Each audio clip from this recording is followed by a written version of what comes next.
Listen, there is a war that is going on, and the war is against you. The war is against you being who God has created you to be. There are people that don't want you to win. And guess what? It's not always the enemy. It's church folks, it's friends, it's family, because when they see you win, something inside of them is like, man, where's my turn? Where's my win? When they see you being everything that God has called you to be, something in them is like, man, I'm not being who I need to be. I'm not being who I was created to be. So they're not happy about what God is doing in your life. You got to live your life in a way that makes the demons manifest. When these demons and people see you win over and over again, when they see God bless you, when they see you keep going, when they see you be bold, when they see you not apologizing, I'm telling you, the demons and people will manifest. I've had people call the FBI, said they were going to call the mayor, call the police. When I was in the army, they were calling the army. When we were trying to buy the school, they were calling the people who were selling the school. That's war. They're trying to make moves against me to try to kill what God is birthing inside of me, but the gates of hell would not prevail against the church, all right? What God has for you is for you. Greater is he that is in you than he that is in the world. No weapon formed against you shall prosper. Yes, you are in a war, and it's not just the devil that is trying to kill you. It's not just the devil that is trying to steal your destiny. You got to realize there are people out there that don't want you to win, but you got to remember that God does, all right? When they reject you, you don't know how many times in the beginning people told me everything that I did was wrong. Don't preach on Facebook. That's stupid. That's dumb. Don't join the army. Don't do this. Don't do that. And I kept doing what God told me to do.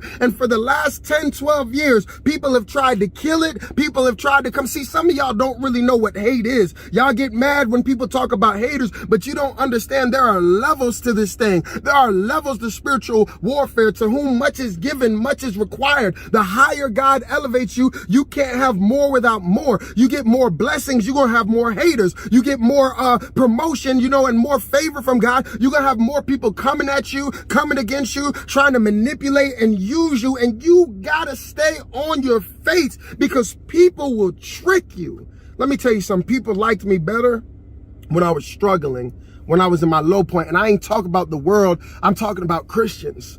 People used to mock, oh, he's just a Facebook internet preacher. But then everybody started preaching on the internet. But when I first started doing it in the beginning, people would laugh at me for preaching in the bathroom, preaching from my car. And then when I moved on to being a pastor, and we were in the garage, and we were in the apartment, and then we got a building, people were getting madder and madder, because they want you to stay where they want you to stay. And that's why you got issues with some people. When you start growing, if they're not willing to grow with you, if they're not willing to sacrifice with you, they're going to get irritated, and they will try to kill the growth in you to appease the feelings and emotions that they've got going on inside of them, the demons inside of them that are manifesting. Listen to what I'm saying. A real Christian, a real believer, when you live your life the way Christ wants, demons are going to manifest around you just from people watching you. Paul says we sermons written in the flesh.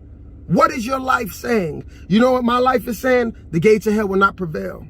No matter what make all the YouTube videos you want, attack me, attack my theology. You're doing all the same things they did to Jesus, and I'm still growing. You cannot abort the baby that God is birthing inside of me. And that's what you got to know. No matter who cheers you on, no matter who leaves, guess what? It's blessed before they got there. It'll be blessed if they leave, because if God said it, that's all that matters. If God is for you, who can be against you? So no, maybe people don't want you to win. They don't want you to succeed. They don't want you to be happily married. They don't want you to love again. They don't want you to prosper. They're comfortable with a lower version of you, because that makes them feel better about themselves. And that's why when you start rising, they start gossiping, they start slandering, they start looking for any little thing that they can find, because they're miserable.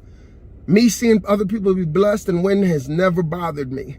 I never get upset, because guess what? I know what God has for me is for me. They don't want you to be who you're supposed to be, because deep down they know that they're not who they're supposed to be. And all that energy people have taken over the years, and I'm using my life as an example so you can see, to try to kill me, I was with this guy, this Christian rapper the other day. We don't agree on everything, but he said, no, but I've never seen nobody get attacked the way Marcus Rogers does. But look at what I'm trying to do. Look at the level of attack and then look at the vision that I'm telling you guys that I have. Then go look at the people who attack me and see if they have that same level of vision. Think about it. We're trying to open TV studios, TV networks, public schools, open up the church, take over the city. The bigger the blessing, all right, the bigger the opposition, the bigger the thing that God is trying to do in your life, the more opposition, the more resistance you're going to get. That comes with the territory. You just got to understand. I mean, my whole life, everything that I did was wrong. You shouldn't be preaching on Facebook. That's stupid. People laughed at me for preaching in the bathroom, all right, but I did what God told me to do. And then guess what? Everybody started preaching on the internet. Everybody started having a word, and people, you know what? They want to keep you in a certain place. People liked me better when I was down, when I was at the bottom, but when God started blessing me, when God started giving me increase, you start seeing people's true colors come out. They would have rather that I just stayed an internet preacher, because then they could say, oh, he's nothing but an internet preacher. But then God gave me a church, and you know what? We started in the apartment, and then we went to the garage, and then when we started trying to run a building and then start trying to buy a building, people like, oh, he's scamming you guys. And then we got the building, and nothing they could do, none of the slander, none of the opinions could stop what God was doing. Because even if they don't want you to win, if they don't want you to love again, if they don't want you to be free, if they don't want you to overcome, if they just want to keep you in that little box, guess what? God wants you to win. God wants you to overcome. They don't want you to be who you're supposed to be, because deep down they know that they're not who they're supposed to be. They're not willing to make the sacrifice. They're not willing to be dedicated. Go look at the people who attack me. Look at the vision that we have, and then go look and see if it's the same. It never is. It never is. It never is. So if you want to go hard for God, you got to realize this is a war, and God wants you to win. The gates of hell will not prevail against the church. No weapon formed against us shall prosper. Greater is he that is in you than he that is in the world. We are more than conquerors. The thing is, do you believe it? They might not want you to win. They might not support you. But if God is all you got, God is all you need. If God is all you got, go ahead and build. If God is all you got, go ahead and go out. Just be faithful. Build, reach, preach, teach, sing. Man, even the music. I've had people tell me they didn't want to like it because it was me. So no matter how good it is, you got to realize some people are not going to want to support it because it's you. They're not going to acknowledge it because it's you. And so you make the demons in them mad. And that's why they can't support it. That's why they can't like it. It's something about you. And that's fine. Because people who are truly happy within themselves, guess what? They know what God has for them is for them. And what God has for you is for you. And God is in control. And God is going to judge everyone at the end. So it's not their responsibility to play God. But some people don't. They get so mad about what God is doing for you. And then really that's a reflection of their heart. They think that God is unjust. Why don't you stop him? Why don't you deal with him? Why don't you cancel her? Why didn't you bless me? And really that's rooted in pride. Something to think about. Y'all be blessed, be encouraged.